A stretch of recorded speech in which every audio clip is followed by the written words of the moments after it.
সালামু আলাইকুম রহমতুল্লাহ।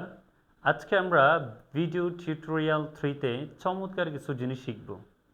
ইংলিশে এমন কিছু লেটার রয়েছে যে লেটারগুলো কোনো শব্দের সাথে যদি থাকে তাহলে সেই লেটারগুলো আমরা উজ্জ্বল রাখি, অর্থাৎ উচ্চারণ করি না। সেই বিষয়গুলো আজকে আমরা দেখব। যেমন আমি যদি আপনাদেরকে বলি, আমরা বলি যে ওয়েডনেসডে, কখনো ওয়েডনেসডে বলি না, ওয়েডনেসডে। তাহলে দেখেন এখানে আমাদের ওয়েডনেসডের ক্ষেত্রে আমরা এই জিনিসটাকে উজ্জ্বল রাখছি, ওয়েডনেসডে। আমরা বলে হচ্ছে ডিফারেন্ট, এটাকে কখনো ডিফারেন্ট বলে না, বলে ডিফারেন্ট।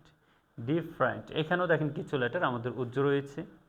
আমরা বলি এটাকে ফ্যামিলি, ফ্যামিলি, কখনো ফ্যামিলি বলা যাবে না, ফ্যামিলি। তাহলে দেখেন এখানেও আমাদের কিছু লেটার উজ্জ্বল রয়েছে।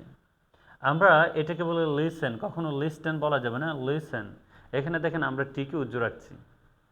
আবার এখানে আমরা বলি সাইকোলজি, এখানে দেখেন আমাদের এই যে পি, সেটাকে আমরা উজ্জ্বল রাখছি। এটাকে আমরা বলি টক, কখনো টল্ক বলা যাবে না, বলতে হবে টক। এখানে আমরা এলকে উজ্জ্বল রাখছি।